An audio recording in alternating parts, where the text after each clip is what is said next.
So we thought we would start by, because there's common themes between our work, but we decided that rather than have an opportunity where we kind of practice what we were going to say, we'd actually learn about each other. So we decided that we'd ask each other questions, and therefore we're learning about each other in the same way as you guys are learning about us, I suppose. So, should we start? Hey, Mark. Hi, Bart. How's it going? We just met, actually. Yeah. Yeah, we know each other's work, but we don't know each other personally. So this is a meeting. Yeah. Well, maybe because this is, it might be interesting just to introduce to everybody this specific body of work that you're working on now, and maybe even as part of that, you could maybe elaborate other projects or sort of the journey that you went on to get to this point. Would that make sense? Yeah. Shall I start to introduce myself, or would you?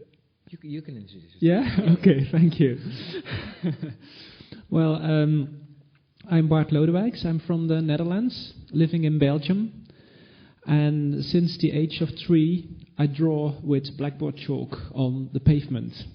So I have a very long career.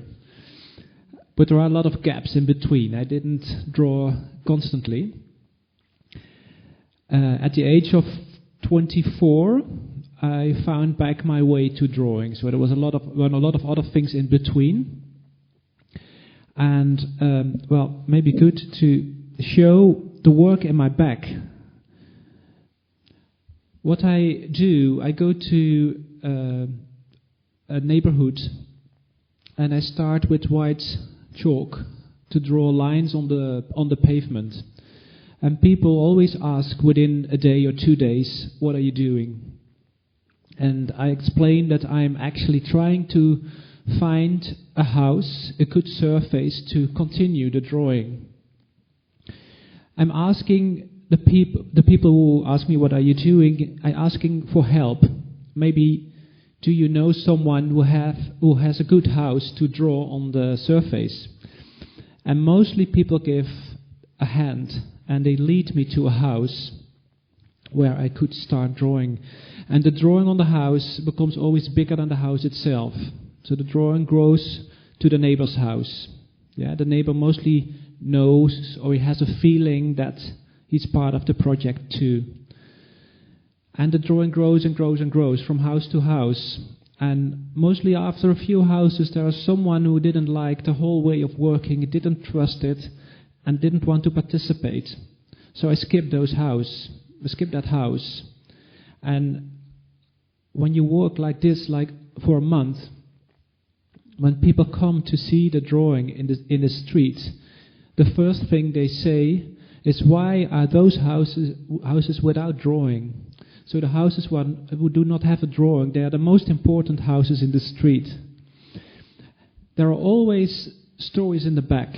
For example, why does someone not want a drawing on his house? Yeah, there's always a good reason for that.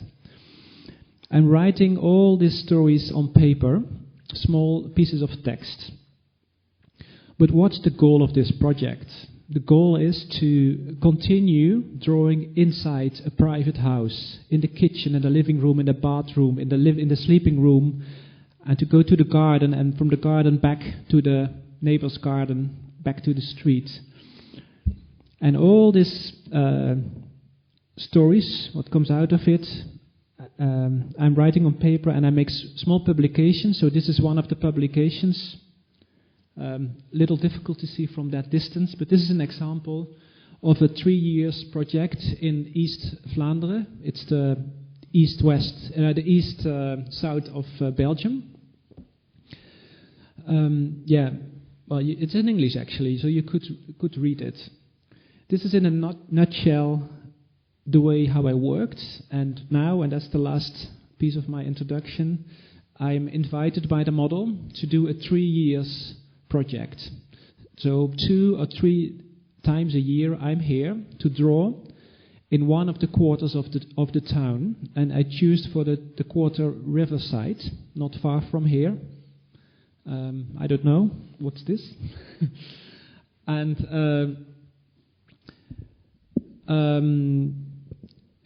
there I'm working now at the moment.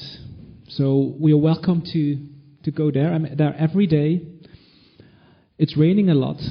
And that's the last thing I'm saying. The rain is very important because people allowed me to draw on their houses because the rain will wash it away.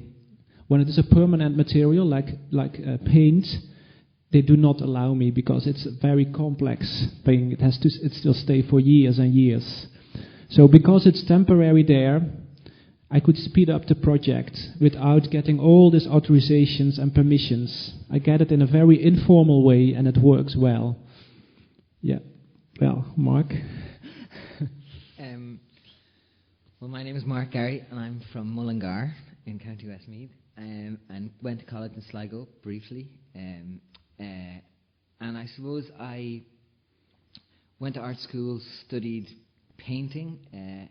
I went to Dunleary, and it was made up that way that we studied a particular thing and specialised in that, and finished college, and then didn't make art for almost 8 years, and during that time I taught English and art in a youth reach in Ballymun, and during that time kind of became sort of engaged in the art world, but in a different kind of way. I used to write about contemporary art and then ended up being a sort of independent cultural organizer. So I didn't even realise what the term curating meant until I was invited to be on a panel of curators. I had to look it up what it meant.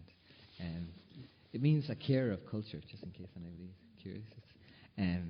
I did look it up in the dictionary that time. And then, I suppose it took me a long time to figure out what kind of art I wanted to make, or if I ever wanted to make art, and to see what kind of value art had for me. And then I set about quite quickly developing an installation practice that dealt with a kind of merging of a whole lot of different kind of interests of mine, I suppose. And although there's other elements in the installations, the most obvious kind of elements are the thread works, like the one that's upstairs. And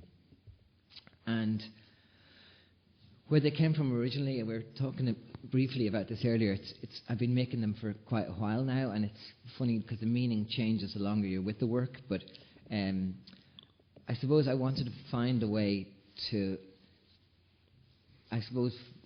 enable types of sort of democratic encounters as I saw them at the time, but that term is sort of problematic and I wouldn't use it so much now.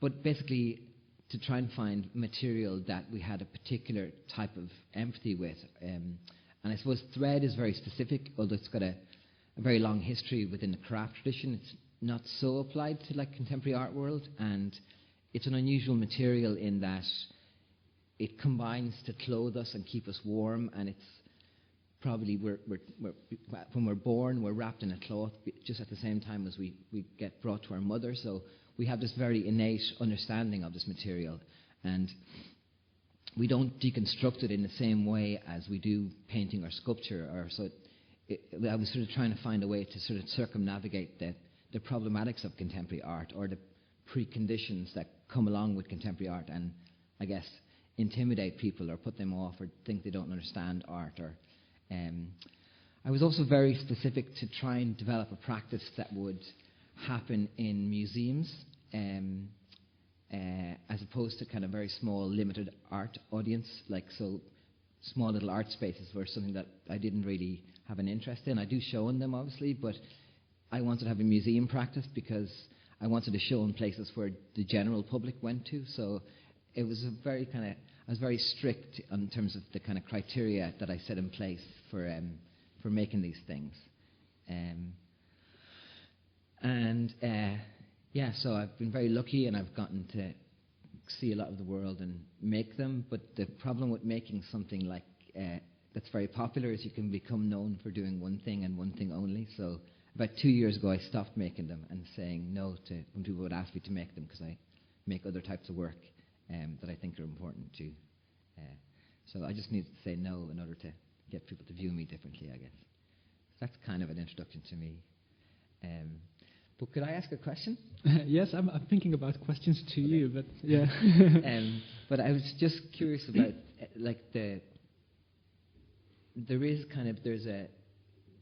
the other people involved in the project are part of the art. They're just as much as part of the art as you are in a way. So there is a sort of a search for empathy there with them.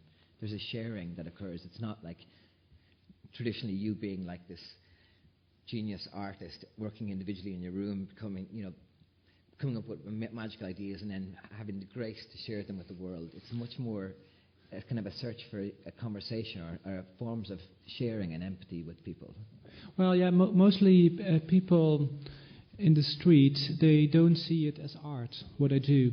And they don't see it as a way of drawing. What they see are lines, and they say, well, lines, what's that? But what they mostly appreciate is that I do it very precise. So there is a link to work. So I take it serious. So that's what they see, and that's what I mostly get back from the people. When I say, well, I'm an artist, they mostly know much more about art than me. Yeah, so they are explaining what could be the best next decision in the work, in the lines or in the drawing. It's very funny to. What I always try is to, when I ask them something, that they can't answer with a yes or no. So they have to say, yeah, I'm inviting them to tell about things, to make a long answer possible. When I start in the street, you could say that everybody who's living there and using the street and passing by, that they are part of the project. They are all participants. And on the other hand, there's no one a participant. It's between the grey field, non-participant and participant. What makes the person who's living in the not drawn house so important. But I do not ask them to participate. So on the end of a project, the project takes mostly 6 months, sometimes 3 years. I'm not constantly there, but I come now and then.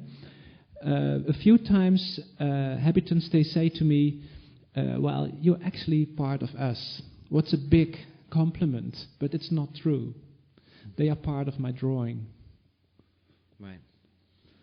It's funny because ideas of labour are sort of important to me as well. With these threadworks, the idea of them taking a very long time, and that being, one becomes aware that they're very carefully treated, and the same with your drawing. They're not random. It's very precise, and mine are very precise for that very reason. That I guess because the first one I made was the major one I made was for the Biennale in Venice, and it's such a crazy place to be in. I tried to think of a way to try and get people to stop and be quiet, because people run around, they don't really look at art, they just kind of skirt everything. So I thought I'll try and evolve a situation where people would actually stop and actually be quiet and be kind of internalize as opposed to sort of thinking about it. It's not really a linguistic thing, but the idea of it being this kind of merging of spectacle and empathy, and a lot of the spectacle comes in the kind of idea of people think this takes a lot of time and thinking, so it's not a random craft, it's a very careful act. So the idea of, maybe perhaps it's the fact that people can tell that you work hard, and they can empathize, they can empathize with the idea of labour, but also with the idea of precision, and that you're treating their neighbourhood in this particular way, but also in a very careful way. Would you think that's true? Yeah, well, the people in the street, they often, when they come out of their houses, they ask me something. Mostly it's about the weather, yeah, about the rain or what else. The next time they come out and it's the same things, and the third time it's the same things. But after a couple of days, they are telling more and more and more. And often, I have to be honest, it's bullshit. It's really, it's about, yeah, I want to draw, yeah, and not to listen to all these stories, but I have to listen. It's part of the work. They're disturbing the way of drawing. It's ambivalent, this whole thing. So I was thinking before this talk to talk about ambivalence, because there's a lot of things are ambivalent in the project. And another thing is that often with their cars, they're driving over my drawings. That never happens in a museum. It's very unique to this from the street. Or they piss on my drawings. That's a few times. Or they make jokes about the drawings. There's one very important joke I would like to tell you. I worked for a month on and inside a textile factory in Belgium, to draw on the surface and inside. And one of the workers, he came out every day during lunch, and he made jokes. A lot of racist jokes and sexual jokes. And I started to like the jokes. Very working class jokes. Yeah, they were funny in a way. They were bad and stupid, but funny in another way. And one day the director of the factory came along, and this guy, he changed his joke. He made a new joke, and it's a brilliant joke. He asked me, why are Dutch people why are Dutch people staying in a corner when it is cold? I had no clue. He said, because it's 90 degrees there. You know, he understood.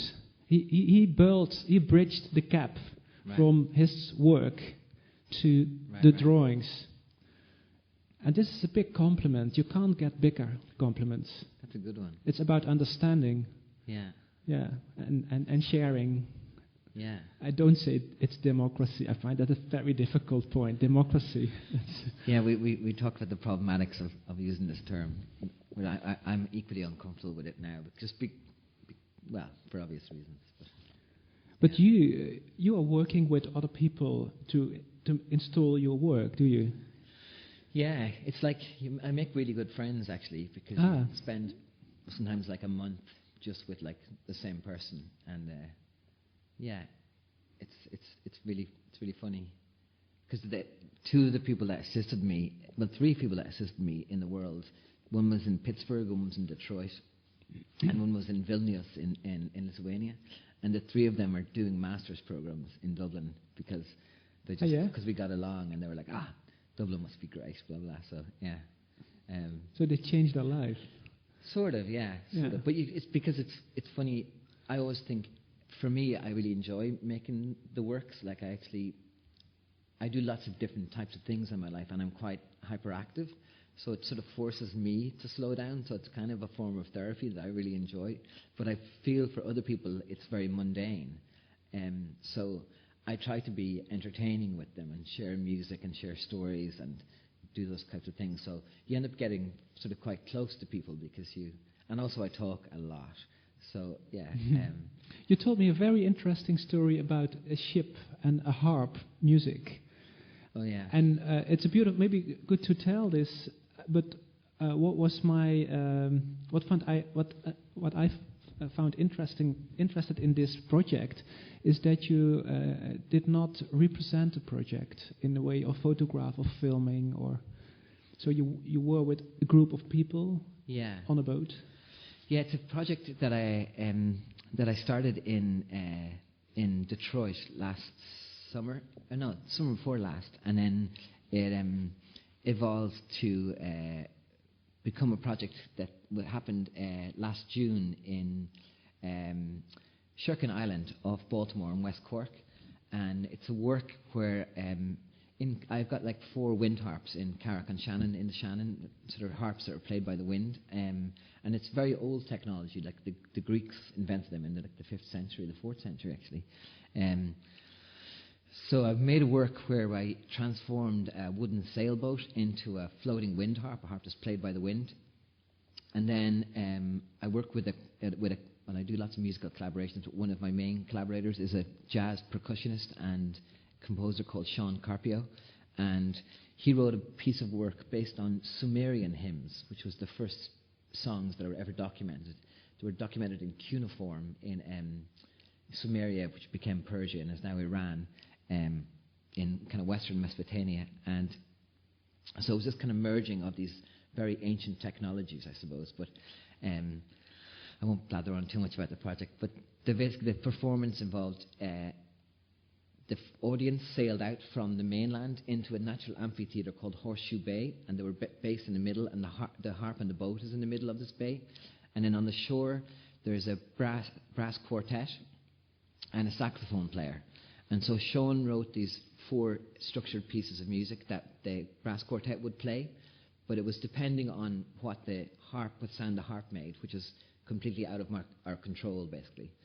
So, and then the saxophone player, his name is Robin Finkner. He's a French jazz saxophonist, and he had no directions at all. So he was allowed to do whatever he wanted. And so as part of the kind of social contract of the project was that, I guess what I was saying earlier was it was really important for me that the audience, the performers, and me as an artist had a completely original and new experience that basically could never be replicated.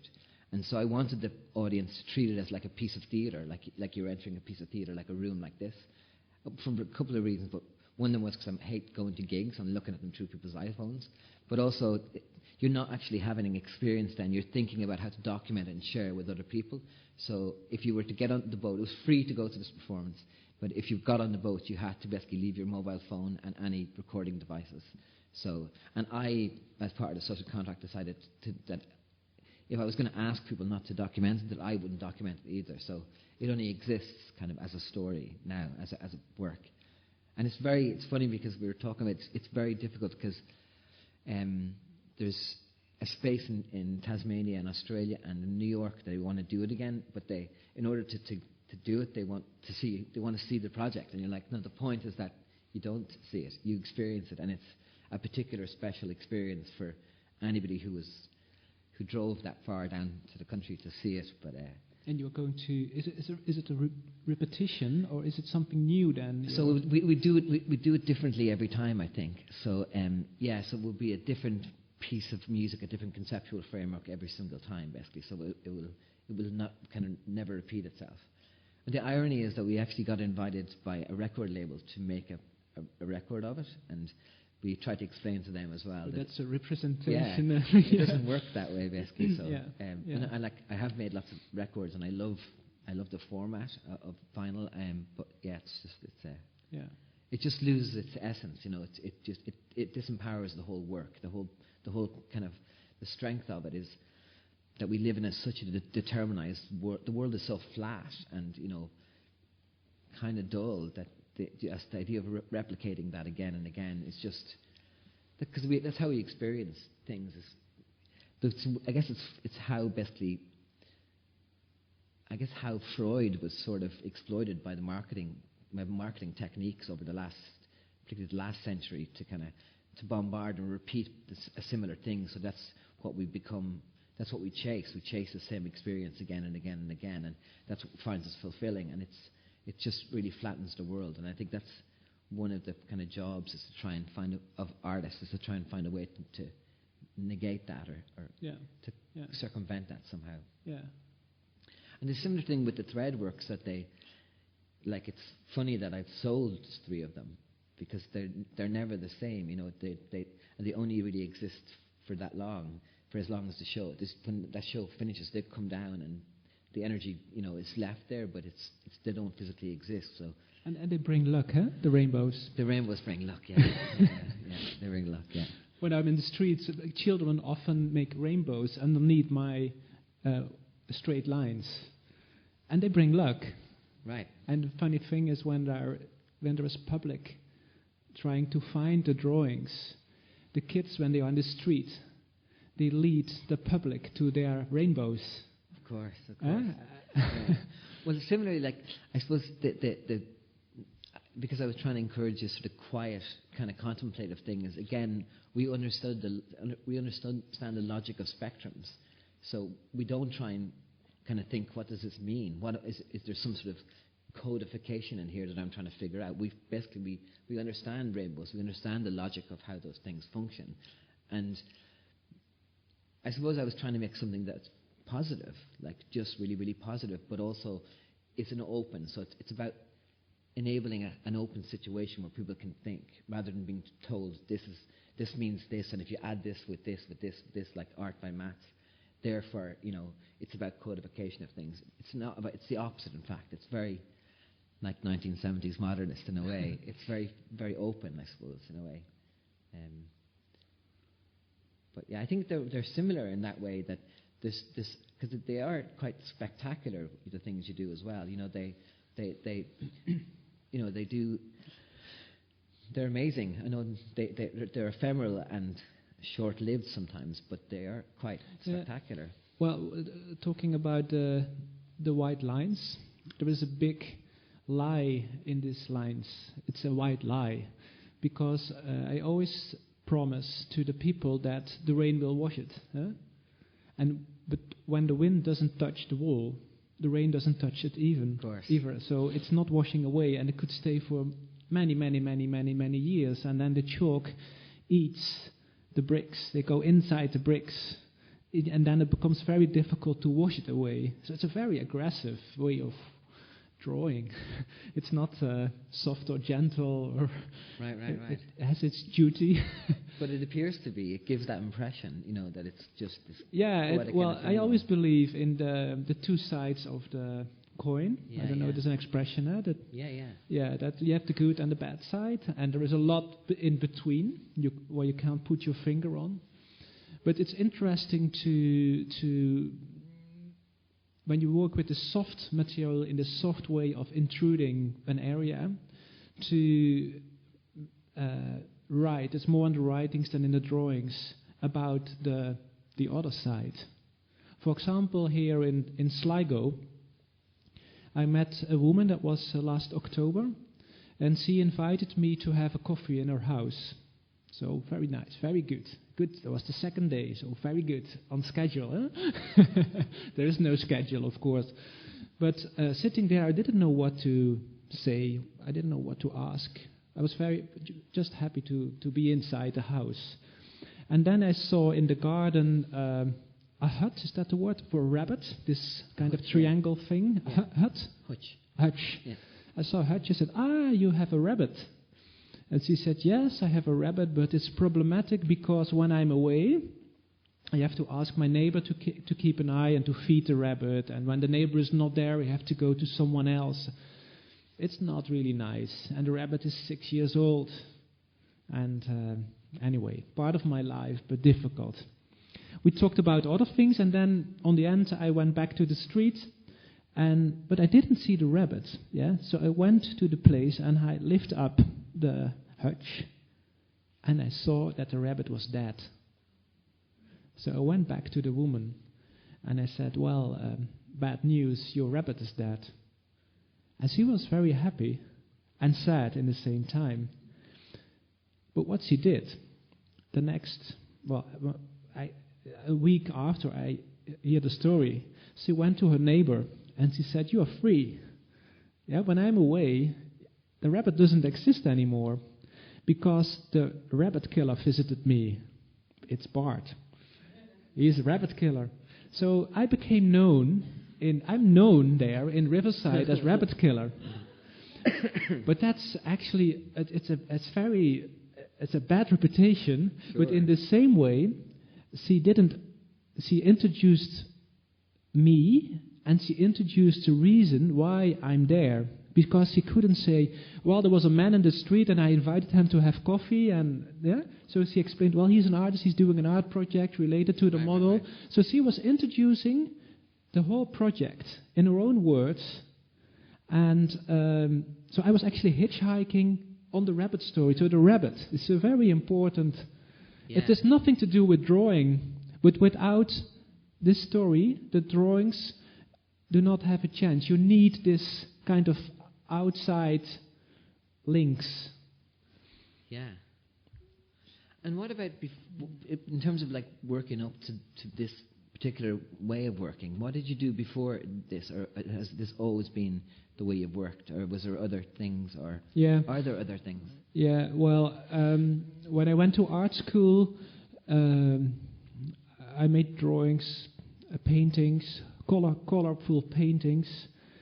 And then a teacher said to me, well, Bart, you like drawing, you like painting, you like writing. Try something else. Do something what does not belong to you, what's kind of not logical that you are doing that. Okay. So I was thinking about ballet, but yeah. So I find a mix. I took my bike and I made a long cycle trip for 4 months, and the cycle trip ends in Sarajevo. That was in 1996. Okay. It was in the tail of the war there, and there I started to document people from my age with a film camera. I went back to the school. I took the film equipment and I went back to Sarajevo, and I stayed there for 2 years to document people from my age who are celebrating life or kind of resilience. Right. I became a member of the football team, actually, from FC Sarajevo, so I'm one of the players from the lowest team. And out of that, the result were 2 documentaries. But the thing with this whole documentary making was that everything fits me except filming. I had a feeling that it's a medium of the missing chances. The important things were always before or after filming, or they were in my back. They were never in the frame of the camera. So for me, it was it's a hunting thing. It makes nervous. I thought in the beginning, well, when I'm starting filming, everybody's changing, but it was not true. They didn't change. It was me who changed. Yeah, a change from a non-hunting personality in a hunting one. And it took me a year longer to find out that I'm not made for making documentaries. I'm not a documentary maker. Okay. But all the things before and after, that's fine. So I found a way. It was not an irrational way. It was not a decision between. It was not a clear decision. Sure, it just organically evolved. Yeah, after a few years, I found out that I made drawings and that I put the quality, the social quality of the documentaries in the navigation of drawing. Huh. So I'm actually doing the same, but without camera. And the thing about drawing is that it stays not for long. It's a white lie, but it stays not for long. So I go back. That's the permanent activity. I go back, and with filming, you go, and then you go away, and you never go back. It's kind of more hit and run. Sure. It's the opposite. Yeah. Well, long story. But it becomes more protracted. It's like a journey. But it's also like it's their work as well. It's your job in a way, you know. Yeah, I live from chalk. Yeah. I'm very proud of that. Yeah. Well, that is a funny example. I made a huge drawing opposite of a school, and the kids were asking me, "What are you doing?" So I went to the class, the school class. They were 12 years, to explain them what I'm doing. And then a boy asked me, "How do you live? How do you make money?" I said, "Well, if I understood right, you're interested to buy a drawing. What is your pocket money every week?" He said, "I get €5. "Oh, well, that's exactly the price for the drawing in front of your school, so you could buy the drawing." He said, No, I don't buy it. No, because the rain will wash it. It's nothing. And then the teacher said, "Well, I will buy it." I said, "Well, that's a month's salary." So all the kids were kind of shouting, "No, that's not good." That's not good value, Yeah, but then suddenly, the boy, he said, "Well, I will buy it for €5." Yeah? That's the economy of art. Right. Yeah. That's how I make life out of the chalk. Yeah. And, yeah. But I guess it's just because it's a job in the sense that it's become a way of working. Like, you know, it is a new type of art market, I suppose. The idea of independent agencies like SMAC or different kind of agencies who are set up to basically to support this type of activity. You know what I mean? It is like it's a new form of currency, of cultural currency that exists. Yeah, what I find always really workable and nice and important with earning money, but even to have to work in the streets, that there is a kind of a funny thing.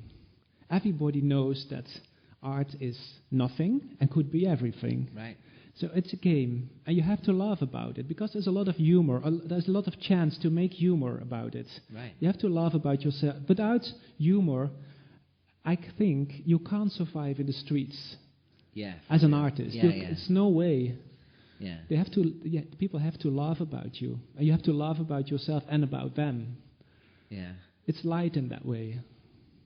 But does it get, I'm curious, in terms of like, say when it gets discussed in like art papers, for example, or in books, in what history does it get contextualized? Because it's different than graffiti. It's seen differently as graffiti. It's got an art world legacy in a way. But what is that? When people say it's an interesting question, and how I see my work, it's to give a good example about a link to another very known artist is Christo, the French artist who packed the Pont Neuf, wrapped the Pont Neuf. We all know this work, yeah. What he did, he went to the authorities to make the deal, to get the permission, and he prepared this project for 10 years, and he documented everything. It's a really brilliant, beautiful piece of art. It's a beautiful career, beautiful artist. But I was thinking, how to draw the Pont Neuf? And I think when I am there on the Pont Neuf, I'm asking the people who are walking there, just the users of the bridge, to ask them permission and not the authorities.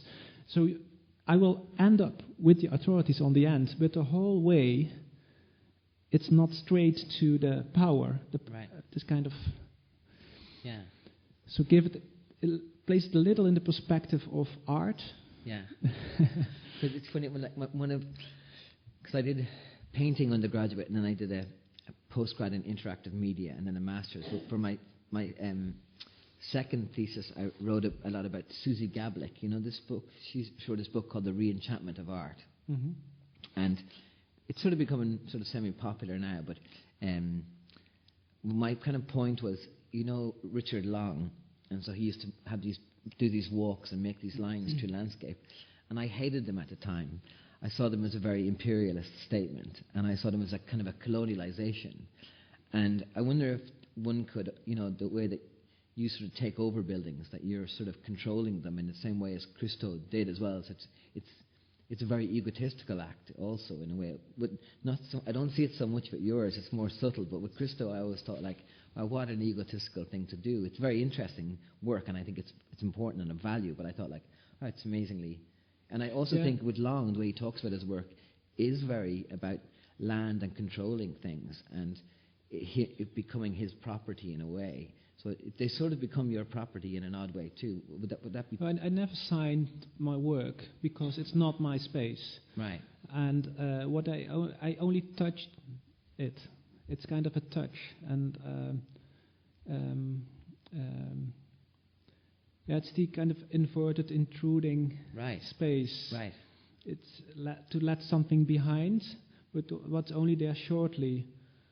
So in a very flat way, one-dimensional way, you could say, I'm making it beautiful for short, like a woman who's putting eyeliner on the eyes. Yeah, it's only for the daytime, and then she washes it away. That is very important. Right. But it's the non-permanent thing. It comes back every time, but it's in her hands when and when not. So that in terms of like you bring an energy to a place. So you know, by you being there and making these marks, but also having the conversations, you bring this energy. But the energy still exists. So that's those anecdotes and the kind of the story of you having been there and the conversations that I opened up, that's sort of the archive in a way for them. So I think it does exist. I think it's not true that it just washes away. Yeah, it's like on the blackboards in the school. As a teacher, you write the grammar and everything on it, and on the end you wash it away. and hopefully it's in the mind of the kids. Right. That's the dialogue. That's a really nice way to put it, actually. That's a really nice analogy, yeah. Yeah. Or maybe good to show, there's a 3 minutes film, Yeah. maybe good because there is something in the film what...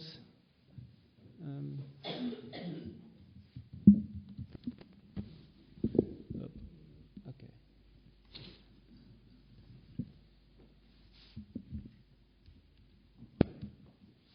Oh.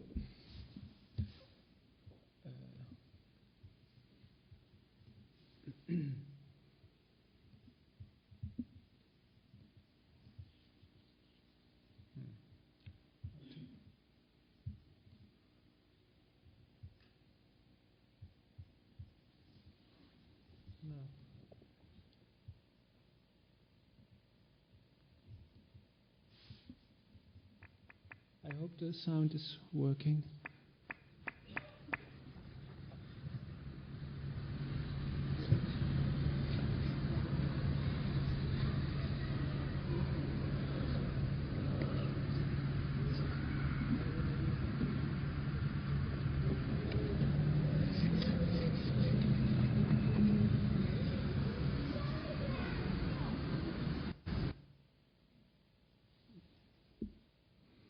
It's maybe... Je bent tekeningen aan het maken met krijt. Ja, ik Heb je me gezien daar? Hè?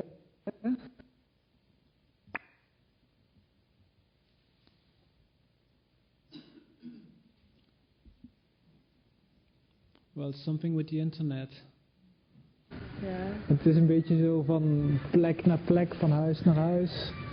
Dan zo'n soort neanderende tekening ontstaat en dat regent ook weer weg en blijft daarmee door.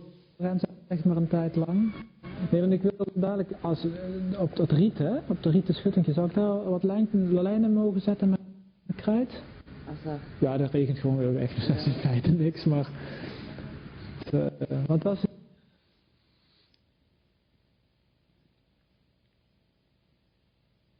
Heel mooi ook, omdat je daar zo doorheen kan kijken en dat het toch een blik tegenhoudt en tegelijkertijd...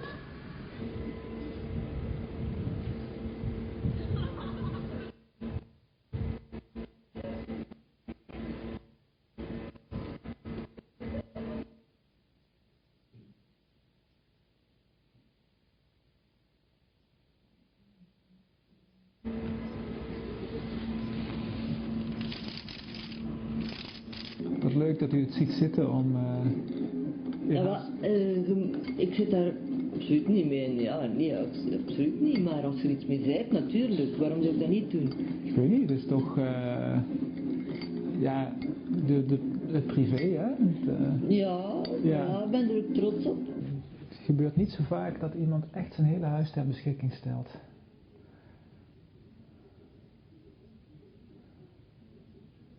Het is echt een probleem. Je weet gewoon niet waar te beginnen.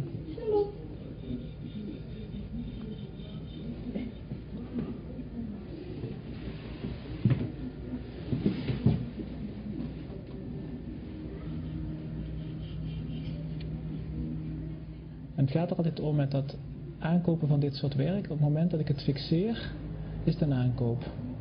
Dus als ik het vastleg als permanent, is het een aankoop. En als je het gewoon kan uitvegen, dan is het gratis.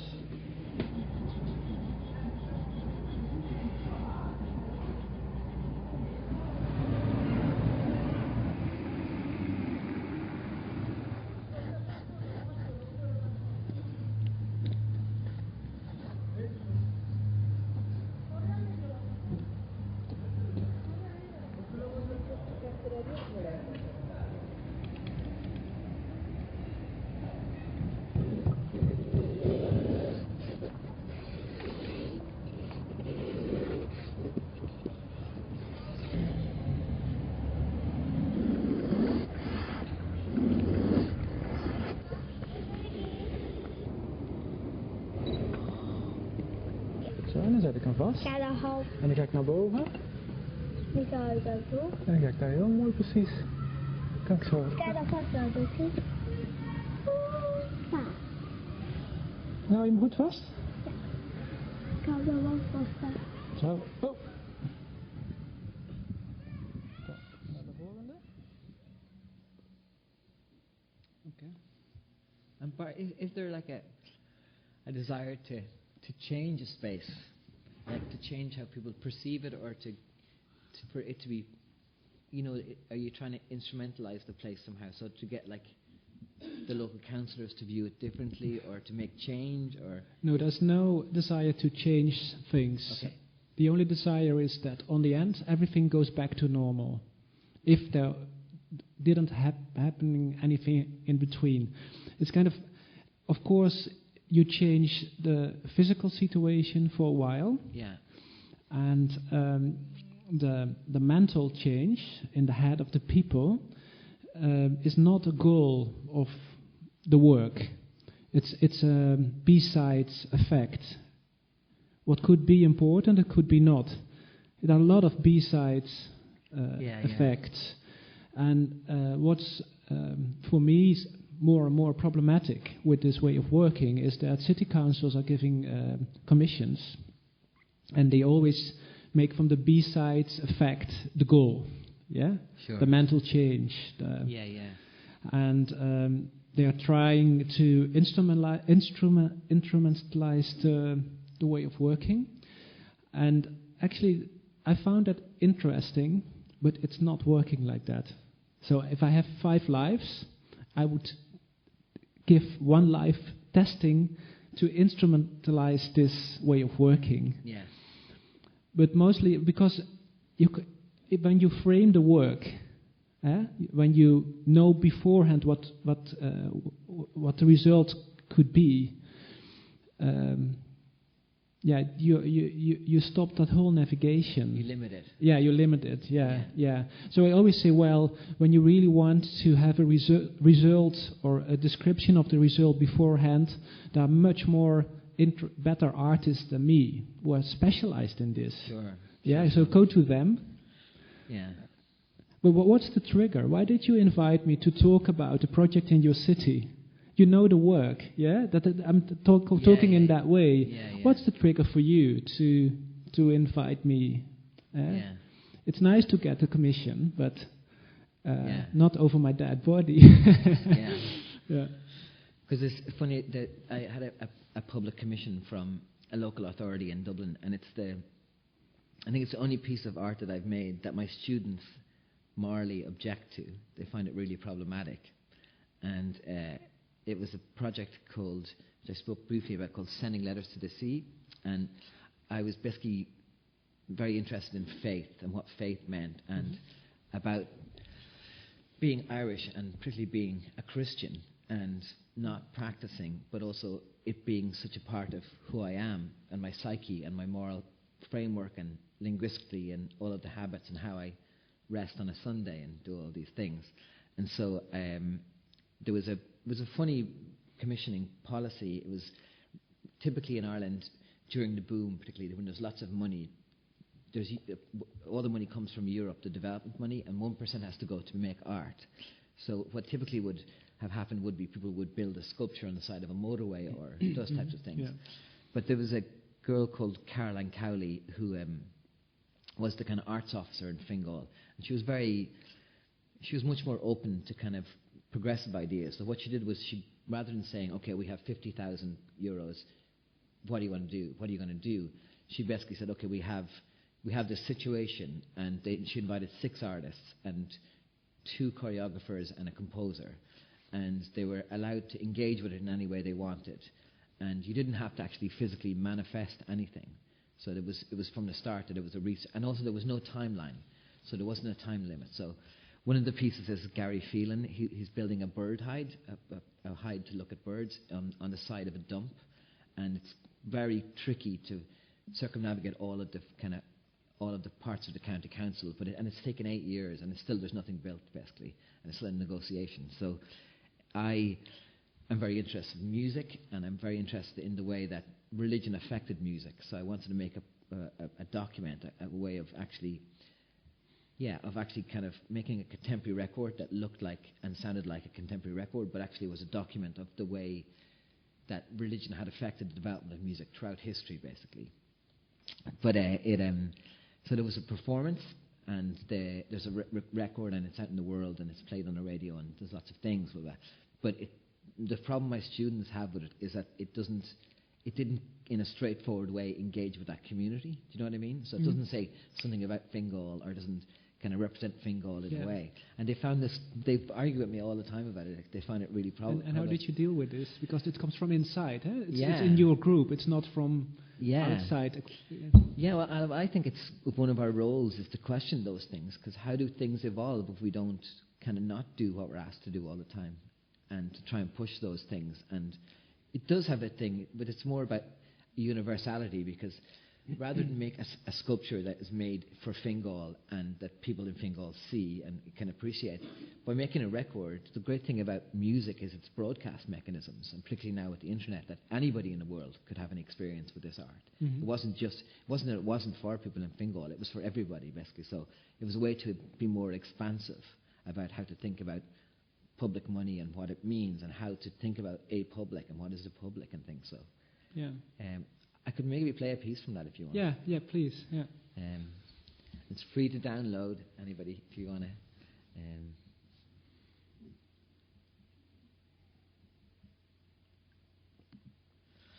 Can I get the... yeah, sure.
But yeah, it's interesting. I think just because,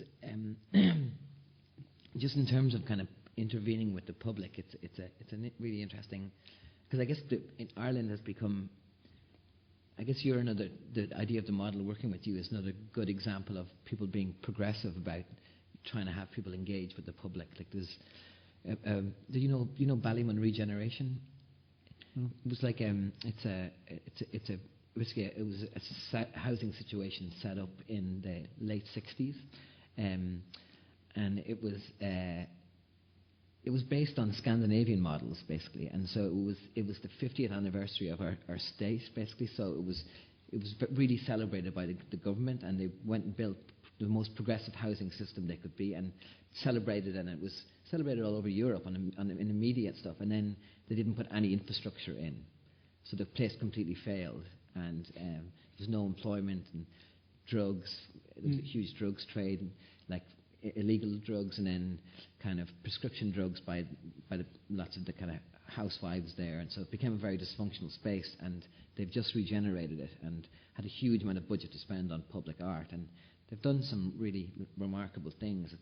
It's a really, and I think people didn't realise the scope of. So they worked with people like Ultra Red and those types of people from around the world, and then Irish artists. And there's a project you might have liked called Hotel Ballymun, where the last of you know this project. Yeah. There is a lot of art projects are involved in this social context and are very good examples of how they succeed and how they failed. And well, what I think what's very important that from the beginning till the end you are making art. That's the goal, to make a good art piece. And it's very difficult to make a good art piece. And it's even maybe more difficult to do that in the social context with all these questions and this instrumentalization and things like that. But on the end, you have to think what I am. I'm an artist. I'm here to make art. Right. That's the best outcome. That's a really good point, because I think, like where I teach, for example, there's a couple of artists who are my age, and we all studied together. We all did a master's together, and we make very different types of work. And typically what happens with students is students will like certain people's art, so they will believe more in what they'll follow their kind of aesthetic taste or their ethical taste, basically.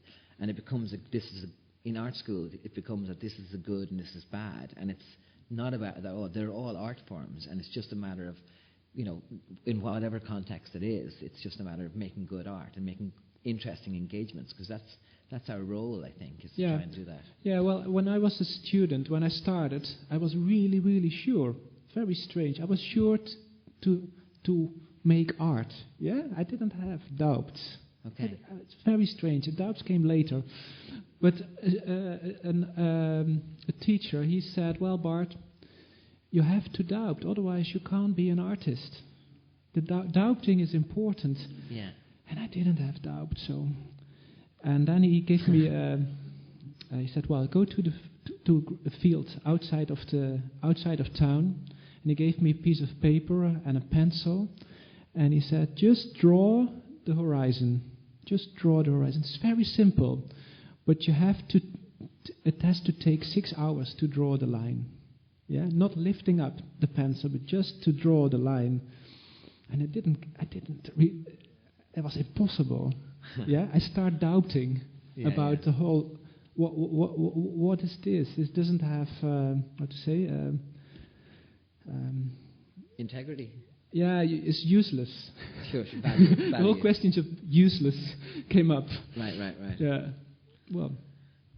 Yeah. Do you have that kind of? You made a whole navigation around your artist practice at the moment. You did studies and. Yeah. Did you doubt about being an artist, or was it something what grew slowly, or how did it go? Yeah, well, it started originally.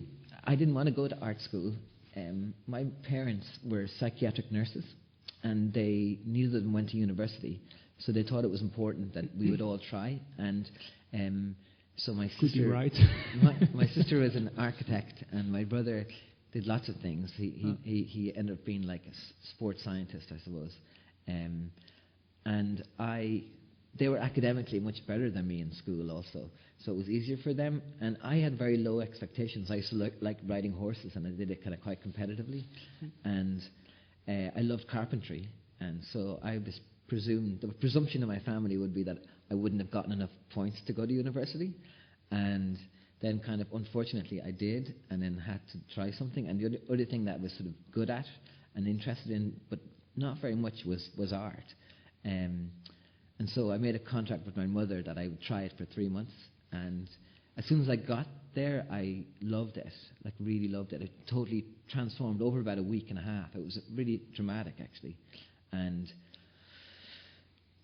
yeah, I suppose I'd always seen the value of culture. I remember when I was like 15, I saw a band called The Smiths, and they were on Top of the Pops, this British television program, and I just thought Morrissey was the most beautiful thing I'd ever seen. This kind of odd man with this odd voice, but melodically really beautiful.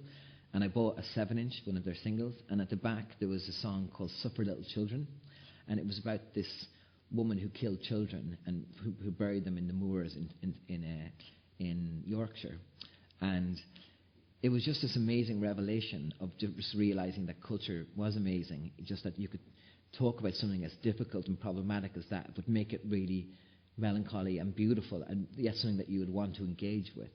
And the first week of art college was sort of the same, that there was similar people. I didn't realize there were similar people to me, I suppose, until I went to art college and thought, oh, okay, we think the same way. And it was a big surprise to me. And then it's only, I suppose, in the last couple of years where I suppose I was making the installations a lot in the world. And I did a show in Lithuania, and I made it in the way I'd always made it.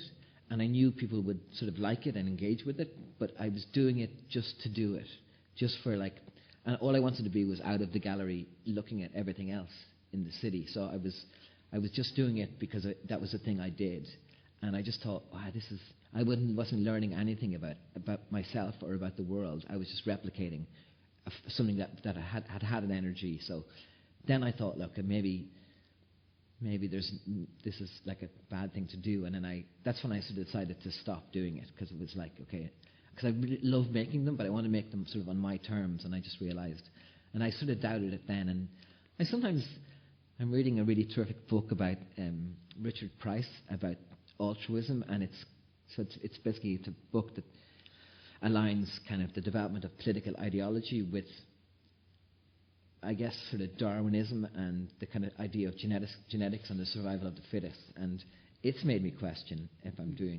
if this is the most important thing to do. But I think I'll always have that doubt. Like my brother and sister would still see art as being quite a sort of a bourgeois thing, and they wouldn't see necessarily the value in it. And my parents would be very supportive. So from a personal, and my friends that I grow up with aren't interested in art at all. So I have to completely, luckily I like sports, so we can talk about something else. Yeah. But I separate two things, so there's always a little bit of kind of a doubt there. But I think it's a healthy one, and I suppose that's why I've made these kind of more larger sort of performative works. So it's an idea of like making works that can kind of, I'm not interested in making work for the art world. I never was. I think that's the narrowest way to work in the world, and unfortunately it's how lots of young people are taught or educated to make work that speaks about the art world for the art world. But it's such a limited conversation. Often you hear art is a way of life, right? And on the other, it is a way of life, I suppose. But on the other hand, it's a profession too, right? How do you see this too? Is that? Yeah, I suppose I would think it's more to do with responsibility. And so what's my responsibility, as somebody who puts culture in the world, I suppose. So, yeah, it's a profession in the sense that I would like to make a living from it. But I've never tried to... I have a commercial gallery representation, but the first conversations I had with them, they're very straightforward. So they say to me, like, so you teach a little bit. So first of all, they asked me, do I want to have a family? And I said, yeah, maybe I'll have a family. And do you want to buy a home? And I was like, maybe I want to buy a home. And did they ask you? Yeah, they asked me all this stuff. It was pretty practical. I liked it. Yeah. And then they were saying, like, so do you want to make that through selling art? And I said, no. And they were saying, so what do you want us to do for you? And I said, I want to have cultural currency. I want to show in spaces in the world, in larger spaces, so I can engage with a larger public. And so we were very straightforward that they weren't going to try and we would never be reliant on each other for making money, basically. So I would do that other ways. So I think it's professional, and I take it very seriously, but I take it very seriously in the sense of what's my responsibility, of what's the best way I can do this now, and why. And like there is lots of the kind of sculptural things are very instinctive, and they're worked through, and it's about like stretching and engaging materials and kind of being with them for a very long time. But they don't leave my studio before I think about an audience. So I think about what this means and how this can impact upon people. So it's been a very Christian thing maybe, but yeah, I have a sense of responsibility about that. Yeah. But I do lots of different things, so it changes with different things. But I suppose ultimately, do you have that sense of responsibility? Do you think about it that way?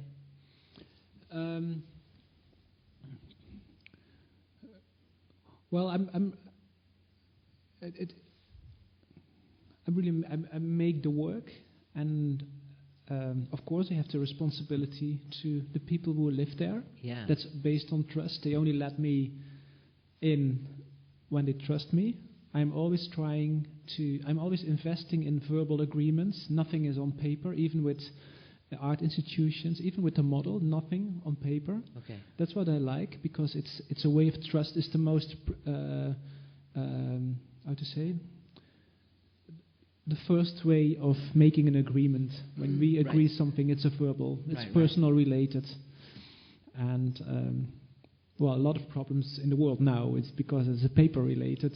Yeah, of course. And they're always changing this contract. It's easier to make a verbal agreement. But even in terms of like, from a young artist's perspective, there's sort of a responsibility in that you've suggested a model of working that's really interesting. You know, so there's a, in terms of thinking about things, you know, like, you know, I will show my students your work probably next week, and you know, some of them will take certain things from it. So there's sort of, we can't be responsible for that, but that's another thing to consider, I suppose. You know. Yeah, you mean to, for example, what I told about the primary school with the kid, the guy from the boy from the €5. Yeah. That's a responsibility. Yeah, and well, there is a very important link to specific this age, because they are the original users of chalk. Of course, yeah. You always have to find something what people understand, but what is not logical. It's not logical to say, well, they are the original users. It's part of the work. It's in the mind of the work to say this.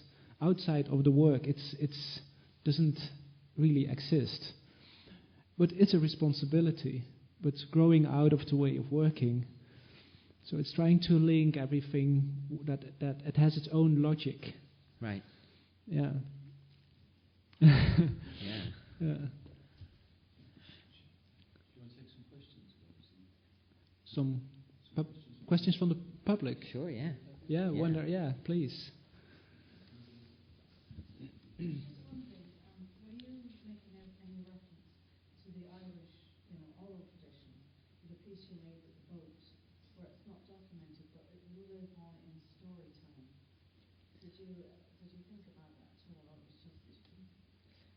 Yeah. Well, in fact, an awful lot of my work, the kind of initial motivation of it was based on our relationship with the written world and with oral things. And because I tried to make, I suppose at that time, there was a lot of artists, Irish artists doing very well internationally, who made work that related to Ryder's, Beckett and pieces of theatre. And I was always kind of really annoyed by that, because it's a weight we carry, that people don't see us as a visual nation. They see us as a literary nation or a musical nation. And so I tried to make something like the kind of installation practice. One of the motivations was to make something non-linguistic that hadn't to do with an oral tradition, that was the opposite, in fact. And so, yeah, it was definitely something I thought about. Not so much with the boat, actually. I really like I've forgotten his name. Swedish performance artist. But it's this anecdote. It's a story about a piece of art that exists and now he's made a film of it. You know that film where he gets in the tent and he puts he has a microphone and he snores when he sleeps, And so That way. you know the work, but before that was shown as a video, it existed only as a story for years and years and years. And I quite like ideas like that can't be sort of pinned down and kind of controlled in that sort of sense. I love the idea of religion, and like not in a constructed sense, but the idea of one having like supernatural in your life, something that doesn't exist as in physical form, but is really important. Like falling in love. We can't physically hold it or explain it, but it's intangible. That's why I work with music. It's because it exists in the world, and obviously it does on a molecular level. There are sounds, waves that travel through the world, but it doesn't physically exist. It's just it's something that's really important. But yeah. Oh, yeah, thanks. I just popped in the way down. They still work, which is good. They haven't been tuned in 4 years. Yeah, I just saw that. It's really annoying. I'm going to try and get out. Just in the summer when the water goes down a little bit. Yeah.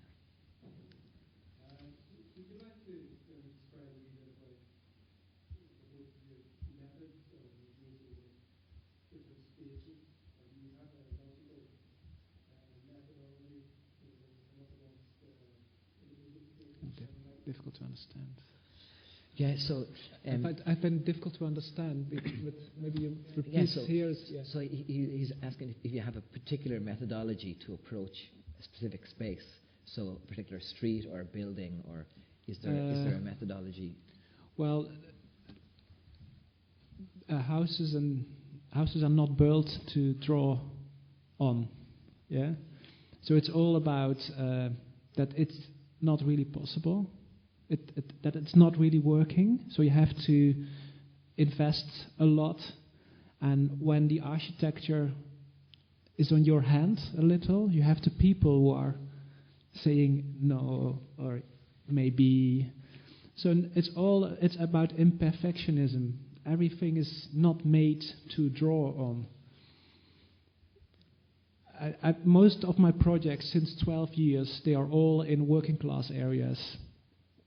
And sometimes they touch a rich part. Because rich people aren't sexy, we know, we get it. Yeah. But I was actually thinking about what you said about responsibility. I was, during the last minutes, I was thinking about it because it's a very good question, but a lot of things you do not because you are an artist, but just you are human. When someone falls in the street, I'm not helping the person because I'm an artist, but yeah, it's human. It's just who you are. It's yeah. So it would have manifested. This activity would have manifested somehow anyway in your life. You think? Yeah. That is the answer I was thinking about, because it was a very good question, and it's more how you are behaved. Yeah. And that has nothing specific to do with art. Right. It's to do with your personal moral code. Yeah. Yeah. With spaces, for me, it depends on a couple of things. So it's the building itself. It kind of tells me how to sort of navigate it. The other objects that are going to be in the room. So if it's a group show, I want to know what work's going to be there months before so I can plan it. The lighting in the room and the lighting potential, and then the time of year. So like different colours for different times of year. So because this show is winter, this piece is different because it's I've got to follow a criteria, but because it's owned by somebody and there's a list of colours, but I left out 4 colours. I shouldn't really say that because they're a little bit dark for this time of year. So it depends. I can show you. I've only ever changed the room one time, but I can show you a quick image of that if you want. Can I borrow that thing? At the mattress factory in Pittsburgh in Pennsylvania, I spent 3 months on this work, and they and they let me shut off 2 of the windows in the room and build another additional window in because it had sort of the best light. And the mattress factory is amazing. You should all apply, all the artists. They're now taking submissions for the first time in like 8 years. But what they do is, it's really unusual situation, Bart, where they they have permanent works by Yayoi Kusama, James Turrell, Bill Woodrow, people like that, and they're always open. And they have 2 buildings, and one building they leave open to the public, it's always got a show on, and the other building, when it's closed, it's basically they invite artists for 3 months to use the gallery as your studio. So you make the work in there and exists then afterwards. And they don't mention money ever. They ask you what you want to do, and they make it happen. So it's not like they will spend like $1 million on something, but they will find a way for it to work, basically. So they let me build this, block out 2 windows and build another window. But we can't see it. Say again?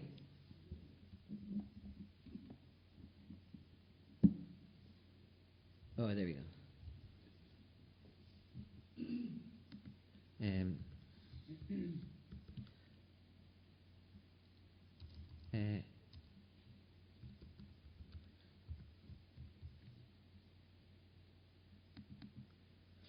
And this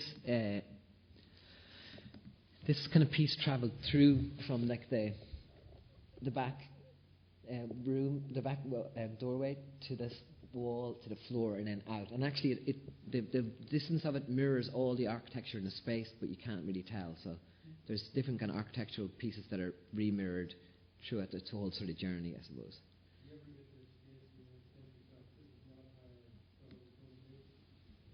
No, never that. Because it's just that as a way of working, it's super flexible. You know, it's malleable. It can suit lots of different kind of places. Yeah.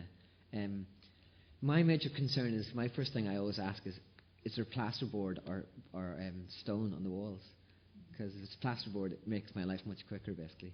If it's stone, then you've got to sometimes, well, depends on it. It just becomes more difficult. So it's really, really practical. And we argued, Michael Olenicki, the director of this museum, he will let you kind of cut holes in the building or do kind of odd things, but he hates white cubes. He really loves the idea of it, the factory being, because what used to be an old mattress factory, it being a factory. So he was really against the idea of building this white cube space. It represented so many bad things for him. And also it was a lot of money, you know, it's not a lot of money. So that's the thing, they make you justify everything. But it's really good conversations. But when I finished the work, he said he understood, because it just would have, there's so much detail that would have been lost had it been on a kind of, some other things would have distracted from it, I suppose. But yeah. And how long did you work on this piece? 3 months. 3 months. 3 months, and it's you with me with usually one other person, but I did a lot of this one on my own because I had so much time. Is it? Yeah. And I made these other carvings. It's very physical work. Actually, it's kind of because I've just been in France doing it. I'm up and down the ladder for because there's 400 lines. So if you work it out, you're up and down the ladder at least 600 times in a couple of days. I'm walking in between, so it's good. It's good workout. Yeah, strong body. Not really, but yeah. Destroyed body. Destroyed body. Yeah. And there's these little wood carvings there on the left, and they were just grasses that I'd seen on the way into the museum the first day I was there, and I just tried to replicate them. And it was up for a year, the show, which is funny, and it's not temperature controlled, the space. What I really liked about the window was that the work, again, a bit like the wind harps, that because the wind controls them, they never sound the same. They're always slightly different, they're variable. And so with this light, that depending on what time of year you came, the work looked differently, or in what kind of time of the day it came, it's slightly adapted. But and these are like little music boxes that are a drawing of what you would see out of the windows from the countryside to the city of Pittsburgh, and then they're transferred onto piano, and then transferred them so you could play them both. So it's like a drawing of the landscape that surrounds the building, basically. Yeah. Sorry, didn't mean to go on show and tell. Good to see. This is more. Good to see more work. Yeah, thanks. Yeah.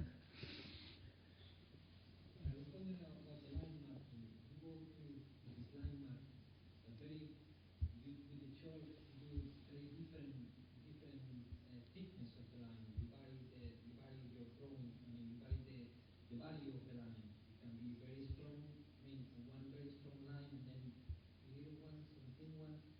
I wonder if that has a meaning, because we were looking at in class at in college about the history of line marking, and we look at this thing about Egyptian hieroglyphics where they Hold on 1 second, because it's going to take too long to translate both bits. Yeah. So the first thing he was talking about is within your work there's like very thin lines and very strong lines, and the first sort of element of the question is that important and what does that mean? And then he was just saying that in college at the moment they're looking at line markings, and in Egyptian hieroglyphics they used to represent big thick marked lines used to represent a structure, a very structured society. I wonder if yours are like that's a really interesting lesson. a bit like the variation of society nowadays, or the variation of. I wonder if they have any meaning for you. Do you think about it before you do it?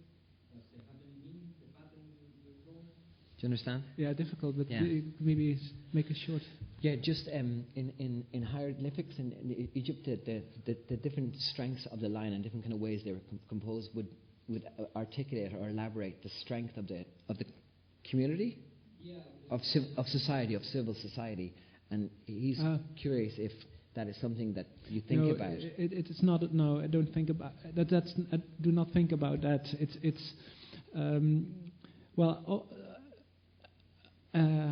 just tell. I'm doubting about lines, yes. And sometimes I ask my wife, shall I make it bigger there, or more to the left, or more to the right? And she has only one reaction the whole time. She said, it doesn't matter. You have to draw. That's all. You have to do it.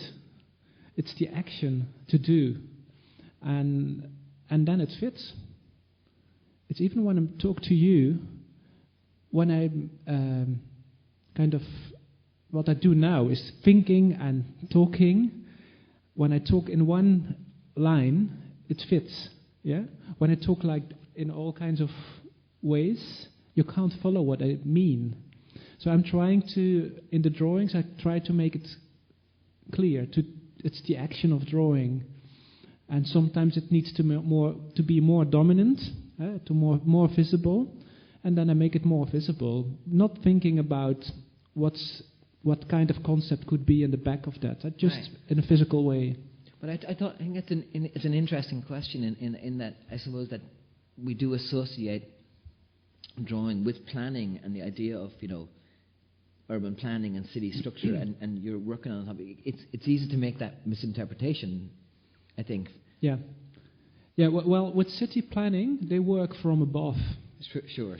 Yeah, they have this generalistic view, and I have an extremely local view. I work on one spot, and I only see what's around for 5-6 meters, and it's my ambition to work in that small area. So in my documentation, you never get a big picture of the street. You always get right. The focus. It's very local. What about you? You do with the colors, don't you? With the colors, and do you think about the color scheme, or do you do it in the process of it? Or? Yeah, I try to sort of plan it, but the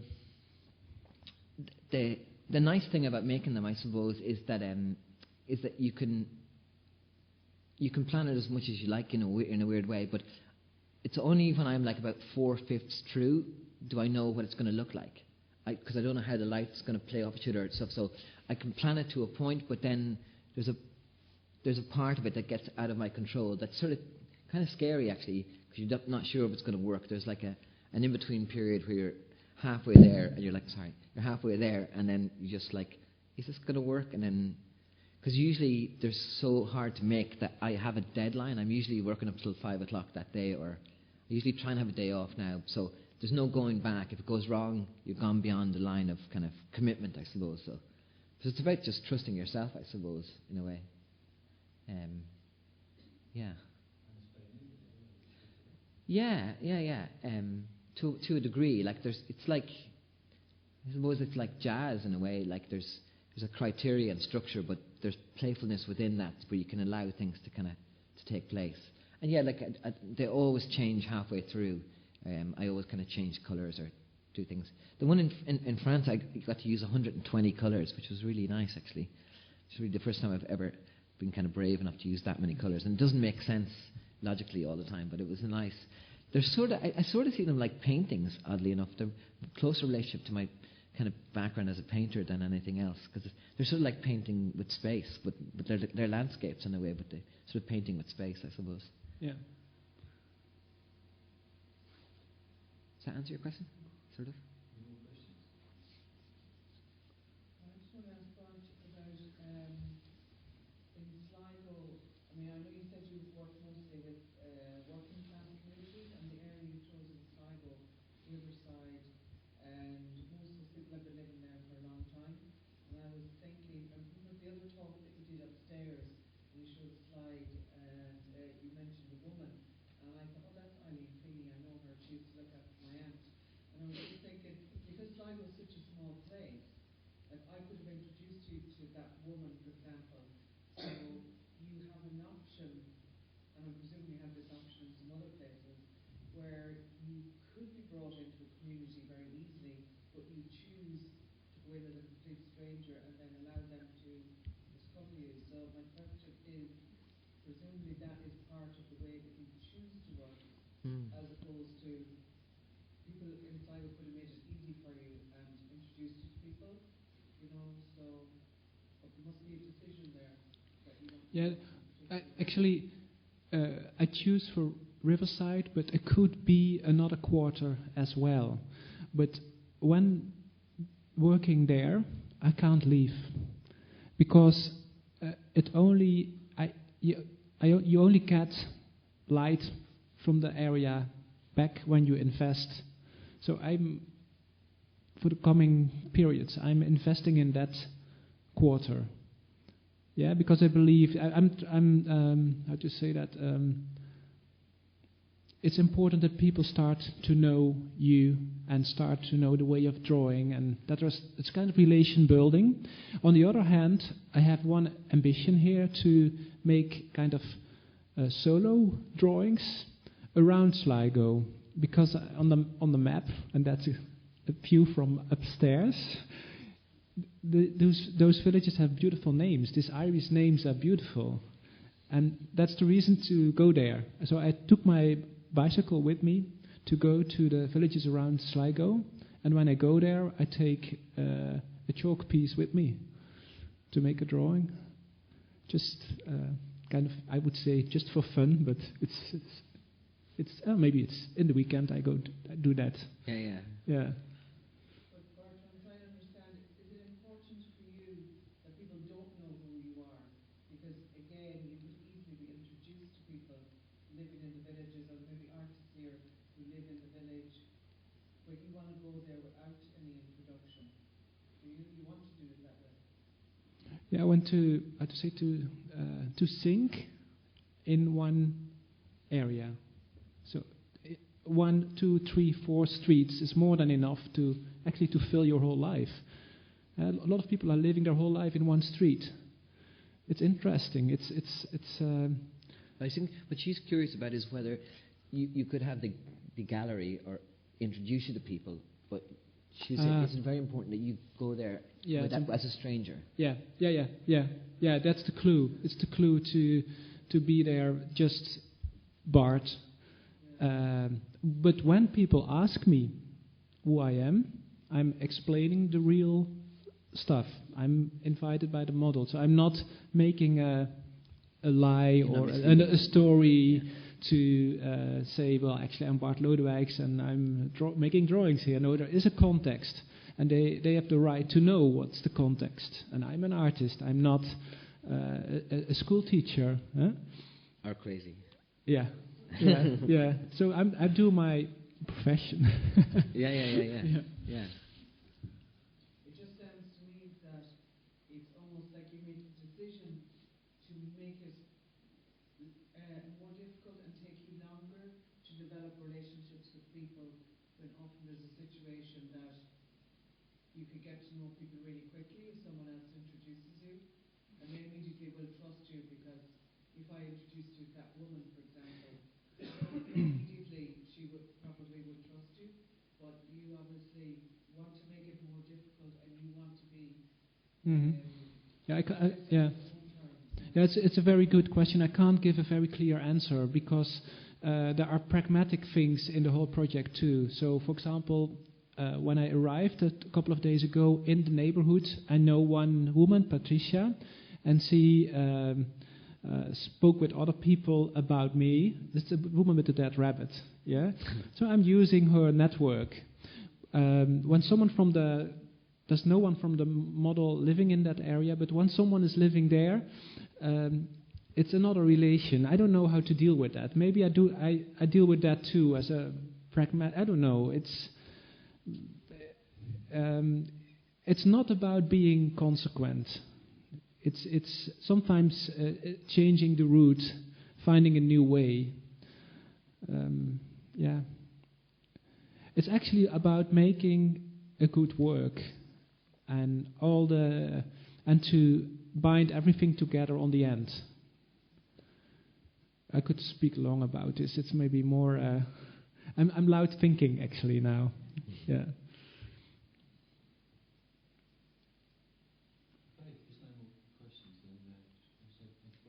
Thank you. Thank you. Thank you, Bart. Thank you, Mark.